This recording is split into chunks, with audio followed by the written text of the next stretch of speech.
I'm Serafina 29, and I thought I knew my family until my sister Delilah's wedding day shattered everything I believed about blood loyalty. What started as a seemingly innocent prank, her pulling my chair away as I sat down in front of 200 wedding guests, ended with the groom stopping the entire ceremony to expose a family secret that had been hidden for 15 years. The humiliation I felt hitting the floor was nothing compared to the shock of learning that my entire life had been built on lies, and that the sister I'd defended my whole life had been orchestrating my downfall since we were teenagers. Hey everyone, before we dive into this wild story about family betrayal and the sweetest revenge you've ever heard, I'd love to know where you're watching from. Drop your location in the comments. If you're ready for a story that'll have you questioning everything about family loyalty, smash that like button and subscribe because this wedding revenge tale is about to get absolutely insane. Trust me, you won't see this ending coming, and by the end, you'll understand why sometimes the people closest to us are the ones we should watch out for most. Growing up, Delilah was everything. I wasn't blonde where I was brunette, outgoing where I was, shy popular where I was awkward.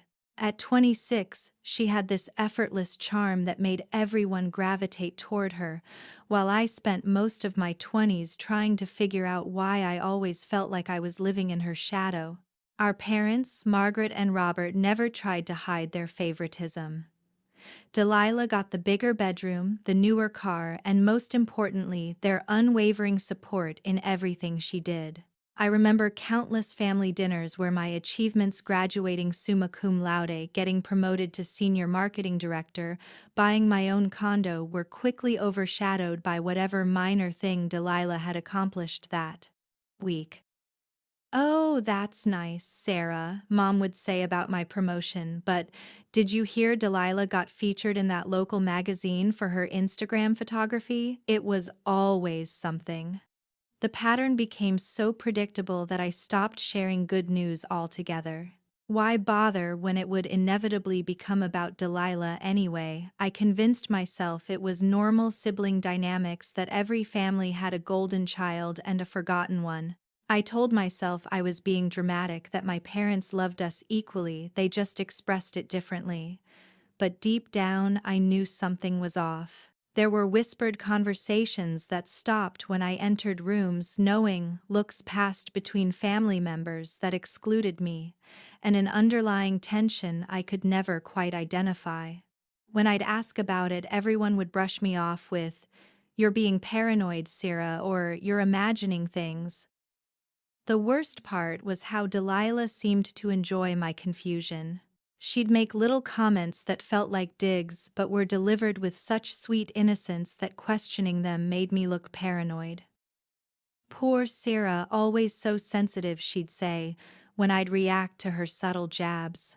"Maybe if you weren't so insecure, you'd realize not everything is about you." For years I believed her. I thought I was the problem, too sensitive, too jealous, too everything. I spent thousands on therapy trying to figure out why I felt so disconnected from my own family. My therapist kept asking about family dynamics, about whether I felt heard and valued, but I always defended them. "They're not perfect, but they're my family," I'd say. Looking back now, I realize how masterfully they had gaslit me. Every time I questioned the treatment, every time I felt that something was wrong, they convinced me the problem was my perception, not their behavior. They made me believe I was broken, not that they were breaking me. The engagement announcement came last spring. Delilah and Marcus had been dating for 2 years, and while I liked him well enough, I couldn't shake the feeling that he was settling. Marcus was this genuine, kind-hearted guy who seemed to worship the ground Delilah walked on, but I often caught him looking confused during her more manipulative moments, like he was trying to figure out if what he witnessed actually happened. When they announced their engagement at Sunday family dinner, the reaction was explosive. Mom immediately started crying, happy tears. Dad started talking about the wedding fund they'd been secretly saving, and everyone began planning this elaborate celebration. Meanwhile, I was still processing the news, trying to muster enthusiasm I didn't quite feel. "Isn't this exciting?" Sarah Delilah asked, that familiar gleam in her eye. "You'll be my maid of honor, of course." I mean, who else would I choose? The way she said it felt less like an honor and more like a trap, but I smiled and accepted because that's what you do for family. That's what I'd always done for family, swallowed my discomfort, ignored my instincts, and played the role of the supportive sister. The wedding planning process was a nightmare from day one. Every decision somehow became about how it would affect Delilah's vision, and my input was consistently dismissed or ignored. When I suggested a particular flower arrangement, she'd wrinkle her nose and say, "That's very you, Sarah, but this is my day." When I offered to help with the budget spreadsheet using my professional skills, she assigned me to envelope stuffing instead. The dress shopping expedition was particularly brutal. While Delilah tried on gown after gown looking like a princess in each one, I was relegated to the corner with the other bridesmaids wearing a burgundy monstrosity that made my skin look sallow and my figure disappear. "Perfect," Delilah declared when she saw me in it. "You look so humble." It really emphasizes how beautiful the bride looks. But it was during the final dress fitting 3 weeks before the wedding that I caught the first real glimpse of something sinister. I arrived early and overheard Delilah on the phone in the back room. "She has no idea," she was saying, laughing. "She actually thinks she's important to this family. It's going to be so satisfying to finally show her where she really stands." When she saw me, she quickly ended the call and plastered on her usual smile. "Sarah, you're early. I was just talking to the caterer about the seating arrangements." But something in her expression told me that wasn't true, and for the first time in my life I started to wonder if my paranoia wasn't paranoia at all. The weeks leading up to the wedding revealed cracks in the perfect family facade I'd spent my life believing in. It started with small things, conversations that seemed scripted, reactions that felt rehearsed, and an increasing sense that everyone was performing their roles rather than living authentically. The more I paid attention, the more I noticed these strange inconsistencies that had always been there but I'd never allowed myself to see. During one of the rehearsal dinner's planning sessions, I walked into Mom's kitchen to find her, Dad and Delilah huddled over documents spread across the table. They quickly shuffled papers together when they saw me, but not before I caught a glimpse of what looked like legal paperwork with my name on it. When I asked about it, they gave me some nonsense explanation about wedding vendor contracts, but the tension in the room was thick enough to cut. "Why would my name be on wedding vendor contracts?" I pressed, but Dad just patted my shoulder and said, "Don't worry about the boring stuff, sweetheart. Just focus on being the best maid of honor you can be." That phrase, "don't worry about it," had been the soundtrack of my childhood, I realized. Every time I asked questions, every time I wanted to understand family decisions that affected me, every time I sought clarity about my place in the family hierarchy, I was told not to worry about it. They'd trained me to stop asking questions, to accept confusion as normal, to believe that curiosity about my own life was somehow inappropriate. But I was 29 years old and I was tired of being treated like a child who couldn't handle adult information. So I started paying closer attention, keeping mental notes of the weird interactions and half-finished conversations. What I discovered made my blood run cold. There were phone calls between my parents and Delilah that ended abruptly when I entered rooms. There were inside jokes I wasn't part of, references to events I supposedly attended but couldn't remember, and a general sense that the three of them shared a bond that deliberately excluded me. Most disturbing was how they'd sometimes slip up and reference things that had happened before Sarah knew or talk about when we tell her. Tell me what was I apparently waiting to be told? I started finding excuses to come by the house more often, hoping to piece together the puzzle. During one visit, I offered to help Mom organize the photo albums for the wedding slideshow, thinking it might give me insight into the family dynamics I felt I was missing. What I found in those albums shook me to my core. The photos told a story I didn't remember living. In picture after picture, there I was as a child, but something was off about my place in the family composition.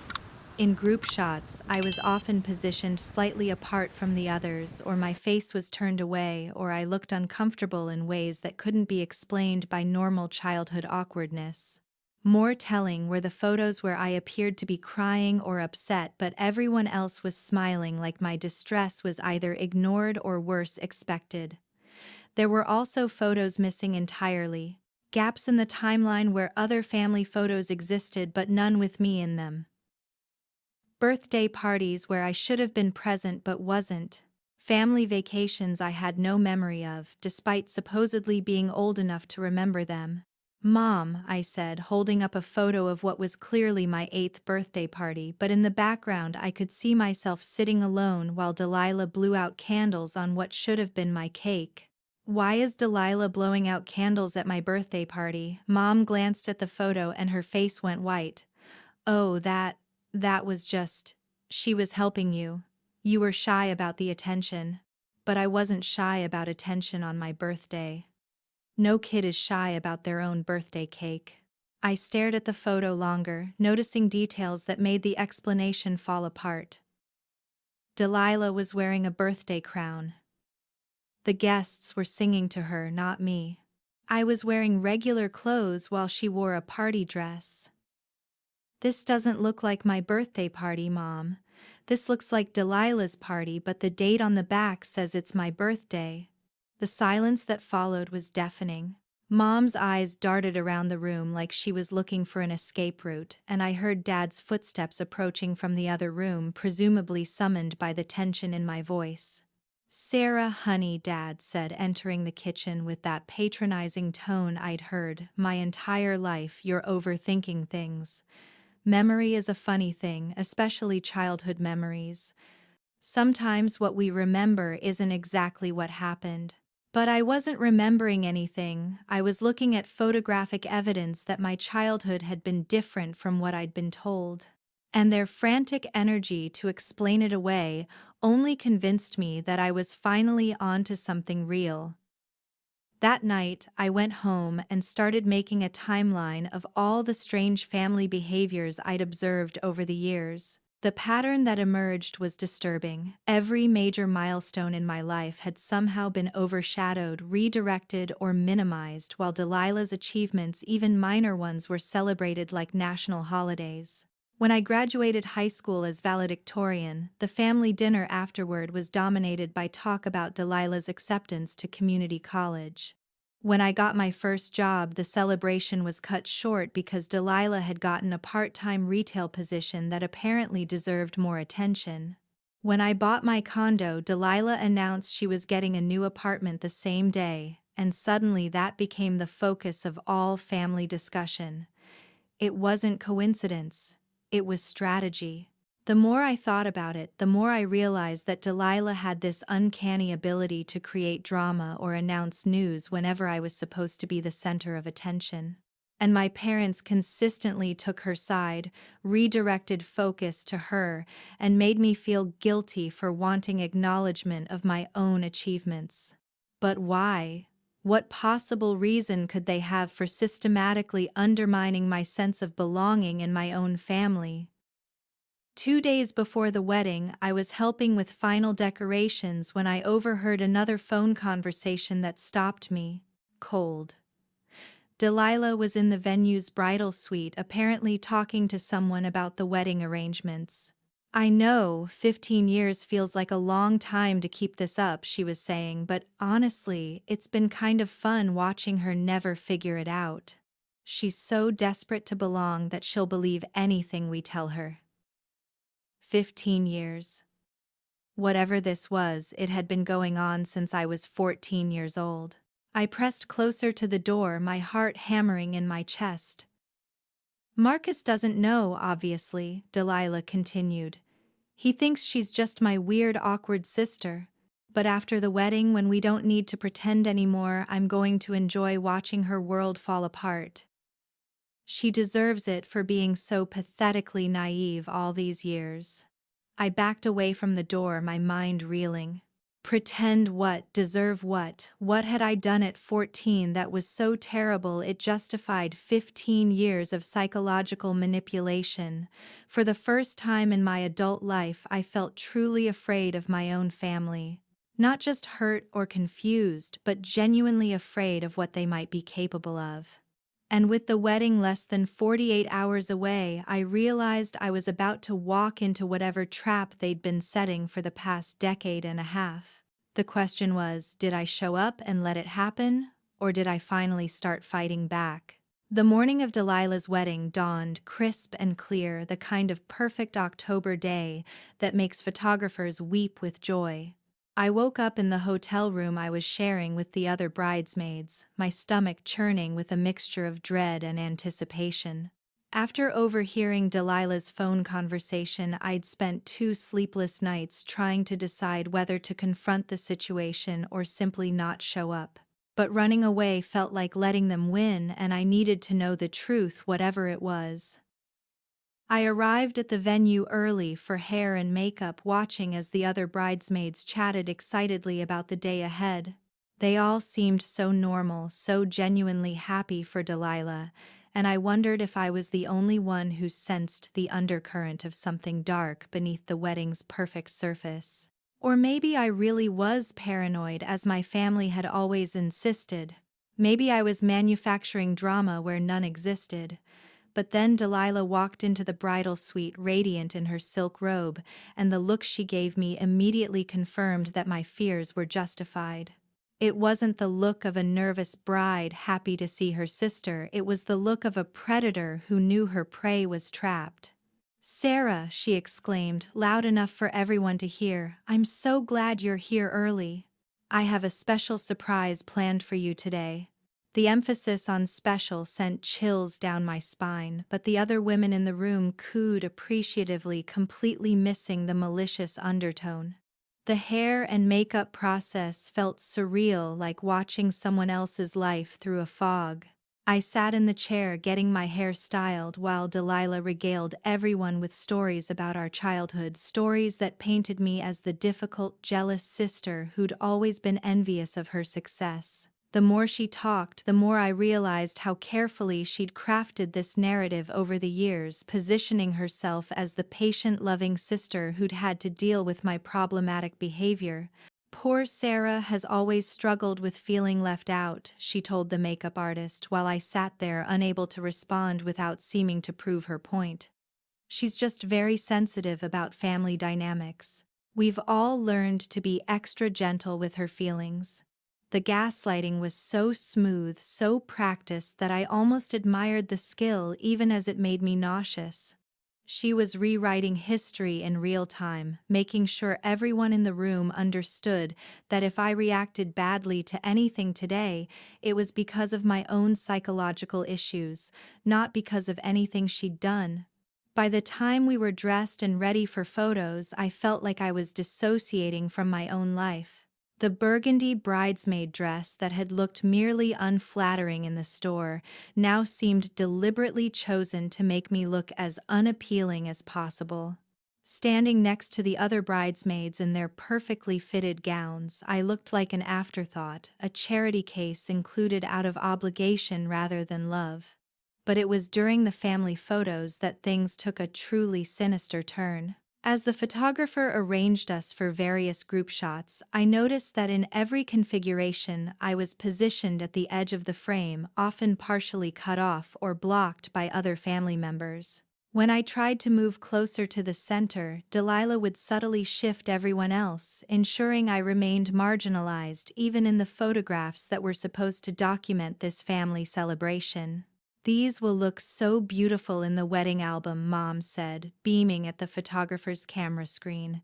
"It's so wonderful to have everyone together. Everyone except me, apparently.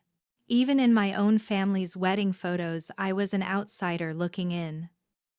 The ceremony itself took place in a stunning outdoor pavilion overlooking a lake with 200 guests, seated in perfectly arranged rows of white chairs. As we processed down the aisle to Pachelbel's cannon, I caught sight of Marcus waiting at the altar, looking genuinely happy and nervous in the way grooms are supposed to look.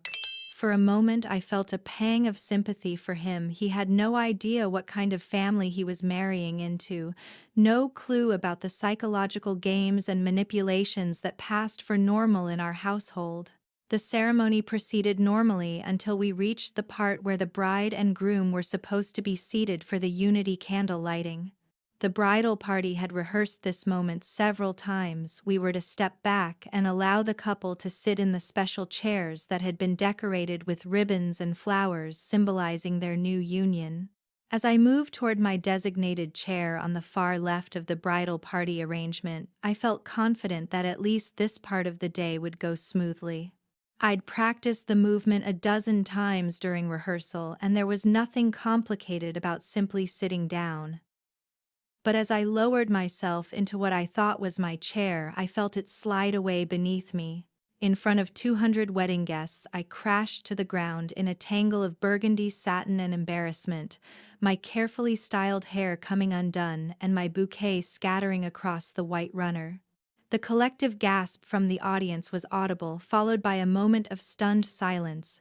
But what I heard next made my blood freeze, Delilah's unmistakable giggle quickly covered by a fake gasp of concern. "Oh my God, Sarah. Are you okay?" she called out, her voice dripping with false sympathy while her eyes sparkled with satisfaction. "You're so clumsy. Here, let me help you up."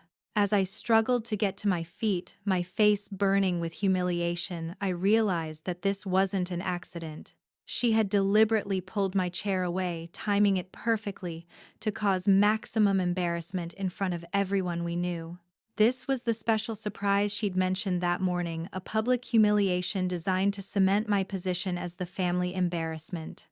But something unexpected happened as I stood there brushing dirt off my dress and trying to salvage what remained of my dignity. Marcus, who had been watching the whole scene unfold, didn't move to help his bride assist me. Instead, he stood frozen at the altar, staring at Delilah with an expression I'd never seen before, a mixture of horror, recognition, and dawning understanding. The silence stretched on for what felt like hours but was probably only seconds. The wedding guests were murmuring among themselves, unsure whether to laugh or offer help. The wedding photographer kept snapping pictures, capturing every moment of my humiliation for posterity. And then Marcus spoke, his voice carrying clearly across the hushed pavilion, "Stop the music." The string quartet immediately ceased playing, and everyone turned to look at the groom, who was now walking toward me with purposeful strides. When he reached me, he gently took my arm to help steady me, but his eyes never left Delilah's face. "Are you hurt?" he asked me quietly, but his question seemed to carry more weight than simple concern for my physical well-being. "I'm fine," I whispered, though I was anything but fine.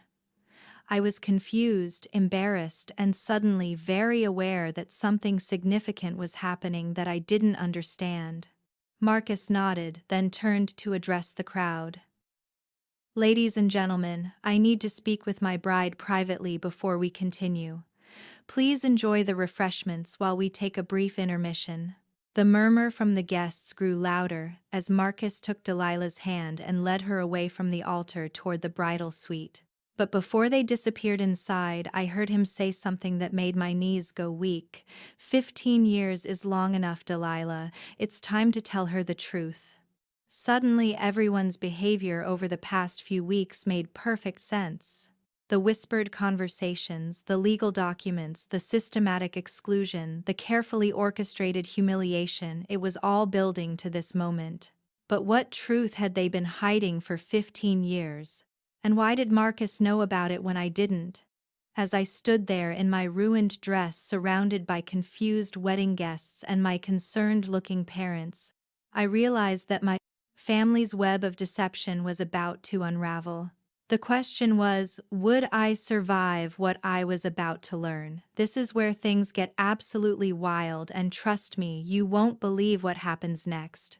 The truth that comes out in the next few minutes changed everything I thought I knew about my family, my identity, and my entire life. If you're as shocked as I was by this chair-pulling incident, just wait until you hear what Marcus revealed next. It's the kind of family secret that makes you question everything you've ever believed about the people you love. Stay with me, because the real story is just beginning. Marcus and Delilah disappeared into the bridal suite for what felt like an eternity, leaving 200 wedding guests milling around in confused clusters, picking at appetizers and whispering theories about what was happening. I stood frozen near the altar, still brushing dirt from my dress when my parents approached with expressions that confirmed my worst fears. They knew exactly what was happening and they were terrified. "Sarah, honey," Mom said, her voice shaking slightly, "maybe you should come sit down. Let's go freshen you up." But I wasn't going anywhere. After 15 years of being told to not worry about it, after being gaslighted and marginalized, and made to feel crazy for trusting my own instincts, I was finally going to get answers whether they wanted to give them to me or not. "No," I said, surprised by the strength in my own voice. "I'm staying right here until someone explains what Marcus meant about 15 years and telling me the truth." Dad stepped forward, with that patronizing expression I'd grown to hate. "Sweetheart, this isn't the time or place." "When is the time, Dad?" I interrupted, my voice rising loud enough to draw attention from nearby guests. "When was it going to be the right time to tell me whatever you've been hiding since I was 14? "Next year. When I'm 30. "Never." Before he could respond, the bridal suite door opened and Marcus emerged alone, his face pale but determined. He walked straight to me, ignoring the stares of everyone around us, including my parents who looked like they were about to bolt. "Sarah," he said quietly, "I need to talk to you. Privately." "Whatever you have to say, you can say it in front of everyone," I replied, my heart hammering so hard I was sure people could hear it. "I'm tired of private conversations that exclude me. I'm tired of family secrets that everyone knows except me." Marcus glanced around at the growing crowd of onlookers, then at my parents who were shaking their heads frantically. But something in his expression told me he'd already made his decision. "Okay," he said, his voice carrying across the pavilion. "You deserve to know the truth about who you really are." The words hit me like a physical blow. "Who I really am? What did that even mean, Marcus?" "Don't," Mom whispered urgently, but he held up a hand to stop her. "Margaret, you've had 15 years to tell her yourself. 15 years of watching her think she was going crazy, watching her believe she was the problem, watching her apologize for existing in her own family. I can't marry into this lie." The crowd had gone completely silent now, everyone straining to hear what was happening. I felt like I was watching a movie of someone else's life, unable to comprehend that this surreal scene was actually happening to me. "Sarah," Marcus said, turning back to me with gentle eyes, "you're not Delilah's biological sister. You're her cousin." The world tilted on its axis. I actually felt dizzy, like the ground beneath my feet had suddenly become liquid. "What, your biological parents, Margaret's sister Sarah and her husband, died in a car accident when you were 14. You've been living with amnesia from the trauma. Margaret and Robert took you in, but instead of helping you recover your memories or telling you the truth about your identity, they decided it would be easier to let you believe you'd always been their daughter." I couldn't breathe. The faces around me blurred as my brain tried to process information that seemed impossible. "That's not. I remember my childhood. I remember growing up here." "You remember fragments," Marcus said gently, "pieces that your mind held onto and that they helped reinforce. But most of your memories from before the accident are gone, and they never tried to help you get them back. They thought it would be too painful for you to know your parents were dead." I turned to look at the people I'd called mom and dad my entire life, or what I'd thought was my entire life. Margaret was crying, but Robert's face was hard with anger directed at Marcus. "You had no right," Robert spat. "We saved her. We gave her a family when she had no one." "You gave her a lie," Marcus shot back. "You made her feel like an outsider in her own life because she was an outsider, but she had a right to know that. You let her think she was crazy for feeling disconnected from the family because she literally wasn't part of the family the way she believed." Suddenly, everything made horrible sense. The photo albums with gaps and inconsistencies, the feeling of being positioned outside the family circle. The way Delilah and my parents shared bonds that excluded me. The legal documents with my name on them probably related to my inheritance from my real parents' estate. "Where is Delilah?" I asked, my voice barely above a whisper. Marcus looked toward the bridal suite. "She's processing. She's known the truth the whole time, Sierra. She was part of the decision to keep it from you." The betrayal hit me like a tsunami. Not only had my entire identity been a lie, but the person I'd thought was my sister, the person I'd defended and supported and loved despite her cruelty, had been actively participating in the deception. She'd known I was grieving parents I couldn't remember, and instead of helping me heal, she'd used my vulnerability to make herself feel superior. She knew I wasn't really her sister, and she still treated me like garbage. I said more to myself than to anyone else. She knew I was an orphan who'd lost my memory, and she used that against me. The chair, I continued, pieces clicking into place with sickening clarity. She pulled the chair away because she wanted to humiliate me one last time before you told me the truth.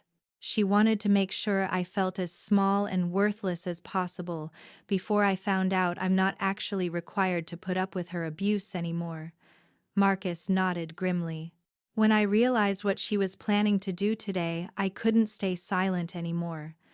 "I've been watching how your family treats you for 2 years, and it never made sense until Delilah finally told me the truth last week.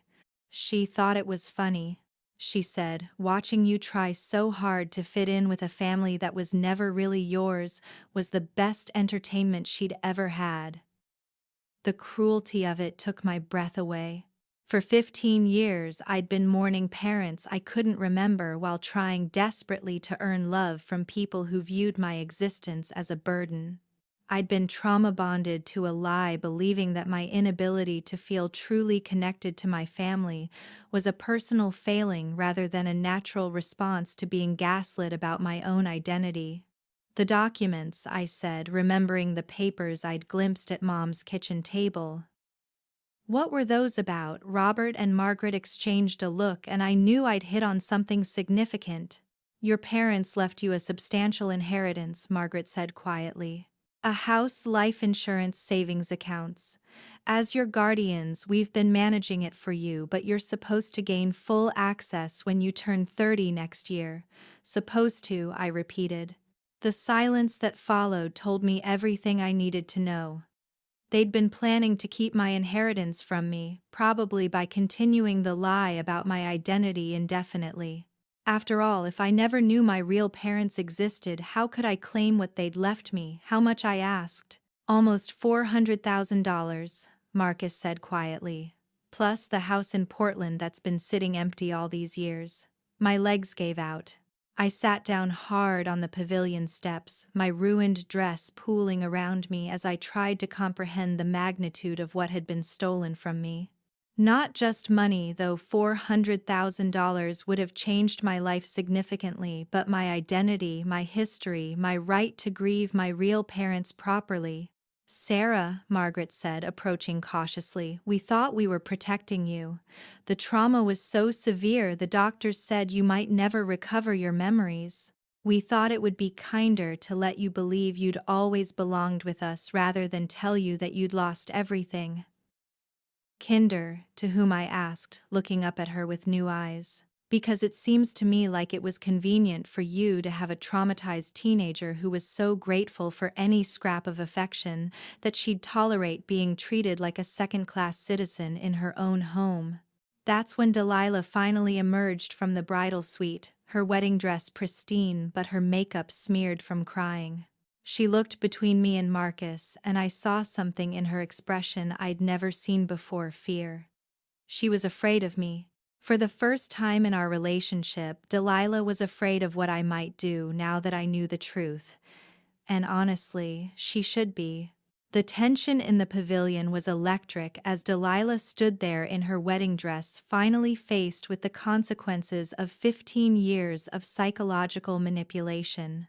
The 200 wedding guests had formed a loose circle around us, no longer pretending to mind their own business.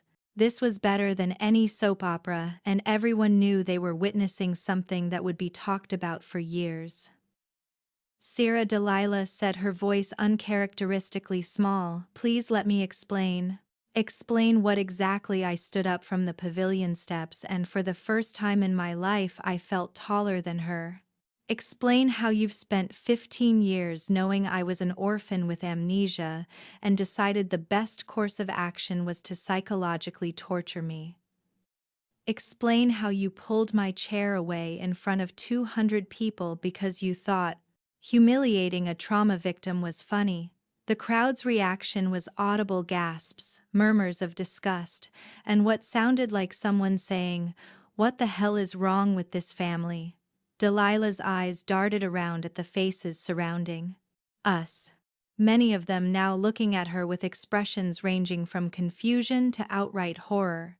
Her carefully crafted image as the perfect golden child was crumbling in real time. "You don't understand," she said desperately. "We were kids when it happened. I was only 11 when you came to live with us. I didn't know how to handle having someone new in the family, especially someone who was so broken." Broken, the word came out as a growl. I was 14 years old and had just watched my parents die in a car accident. Of course I was broken. But instead of helping me heal, your family decided to use my trauma as entertainment. Marcus stepped closer to me, a gesture of solidarity that wasn't lost on anyone watching. "Delilah, tell her about the game." "What game?" I asked, though I wasn't sure I wanted to know. Delilah's face went white. "Marcus, please don't tell her," he insisted, his voice hard. "Tell her about the point system you and your parents invented." My blood turned to ice. "What point system?" When Delilah didn't answer, Marcus did. "They turned your confusion and desperation to fit into a game. They'd get points for making you feel excluded, extra points for making you question your own memories, and bonus points for making you apologize for things that weren't your fault." The collective gasp from the wedding guests was so loud it startled birds from nearby trees. I heard someone mutter, "Jesus Christ," and another person say, "This is sick." Every time you'd get upset about being left out of family decisions, they'd congratulate themselves on scoring points, Marcus continued. Every time you'd wonder why you felt like an outsider, they'd laugh about how easy it was to manipulate someone with memory loss. Every time you'd blame yourself for the family tension, they'd celebrate another successful round of their game. I couldn't speak. I couldn't even breathe. The systematic cruelty was beyond anything I could have imagined. They hadn't just hidden my identity, they'd weaponized my trauma for their own amusement. 15 years, I finally whispered. 15 years of thinking I was the problem. 15 years of therapy trying to figure out why I felt so disconnected from my own family. 15 years of believing I was too sensitive, too jealous, too everything. I turned to face Margaret and Robert, who were now standing apart from the crowd, looking like they wanted to disappear entirely. "Did you keep score?" I asked them. "Did you actually keep track of how many times you made an orphaned, traumatized child feel like she didn't belong in the only home she could remember?" Margaret started crying harder, but Robert's face remained defiant. "We gave you a home," he said. "We didn't have to take you in. We could have let you go into the foster system." The crowd's reaction to that statement was immediate and hostile. Someone shouted, "Are you kidding me right now?" And I heard multiple people expressing disgust at his attitude. "You took me in because of the money," I said, the final piece of the puzzle clicking into place. "My parents left me with a substantial inheritance and you needed a legal reason to manage it. Taking me in as your daughter gave you access to my funds for 15 years. The silence that followed confirmed my suspicion. They hadn't rescued me out of love or family obligation. They'd seen a traumatized teenager with a hefty inheritance and decided to cash in. "How much of my money did you spend?" I asked. When they didn't answer, Marcus spoke up again. "Based on the documents I've seen, they've been using the inheritance to supplement their lifestyle for years. Delilah's college tuition, the house renovations, the luxury vacations you were never invited on, it was all funded by your parents' life insurance money." The betrayal cut deeper than I thought possible. Not only had they stolen my identity and manipulated my trauma, but they'd been living off my dead parents' money while making me feel grateful for their generosity in giving me a home. I turned back to Delilah, who was now crying makeup all over her expensive wedding dress.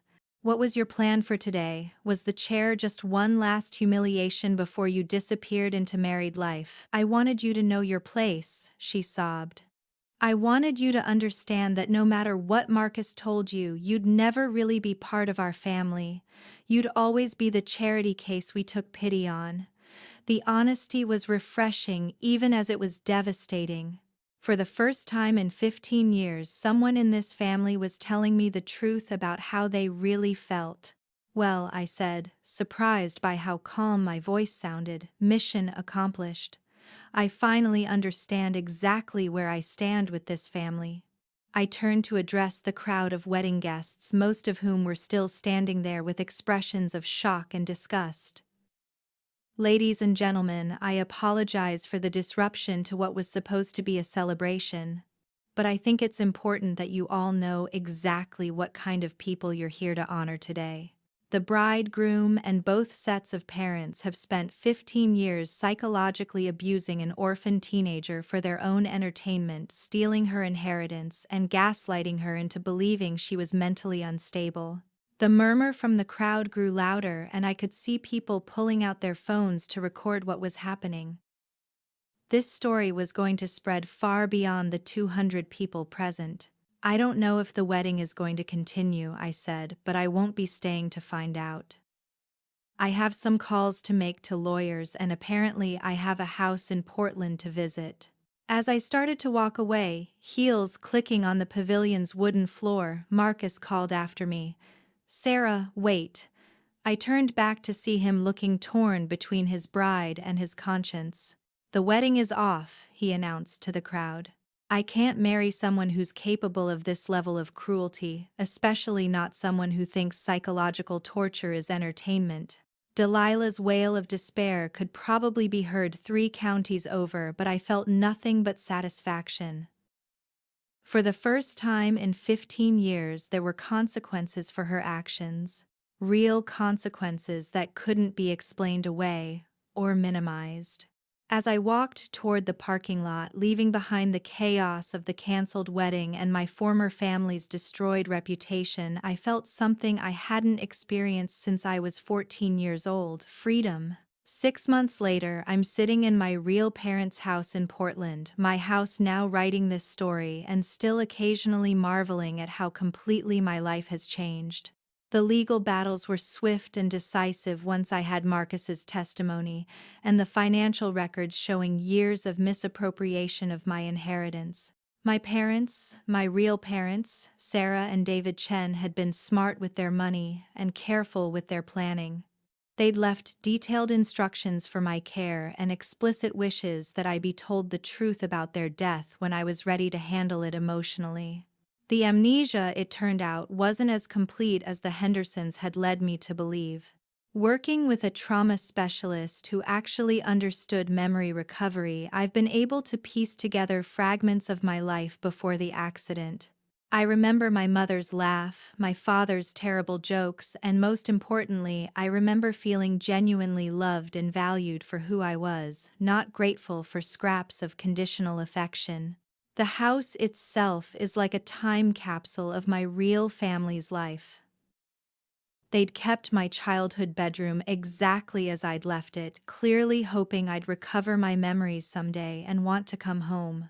Walking into that room for the first time was like stepping back into my authentic self, the girl I was before trauma and manipulation convinced me I was broken.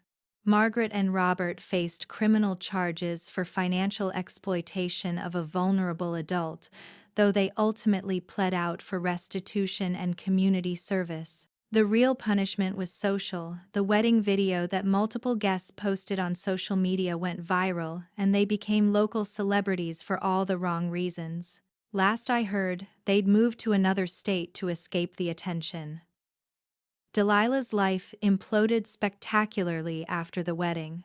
Marcus not only left her at the altar, but also told everyone in their social circle exactly why he couldn't go through with the marriage. Her carefully constructed image as the perfect golden child crumbled overnight, and she discovered how fickle friendships can be when they're based on status rather than genuine connection. She's tried reaching out to me several times, always with elaborate apologies that sound more like attempts to manage her reputation than genuine remorse.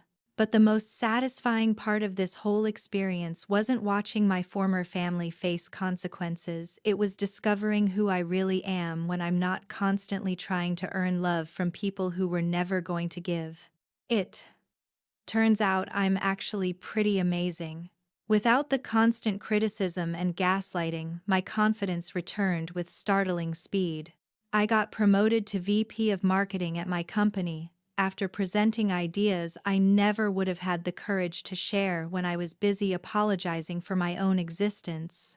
I started dating again, this time with the knowledge that I deserved to be valued rather than tolerated. I even reconnected with some of my parents' old friends, who were overjoyed to discover I was alive and well, and eager to share stories about the people who loved me unconditionally. The financial settlement gave me security I'd never had, but more importantly, it gave me justice. Every vacation the Hendersons took with my money, every luxury they enjoyed while making me feel guilty for basic needs, every point they scored in their sick game, all of it was repaid with interest. Marcus and I stayed in touch throughout the legal proceedings. He testified on my behalf and helped my lawyers access the documents that proved the financial abuse. We're not romantic, that would be too weird given the circumstances, but he's become a genuine friend, and his willingness to blow up his own wedding to protect me restored some of my faith in human decency. The most unexpected development came when the story went viral on social media. Apparently, family manipulation and gaslighting is more common than I realized, and thousands of people reached out to share their own stories of psychological abuse disguised as love. I started a blog documenting my recovery process, and it's grown into a community of people supporting each other through similar situations.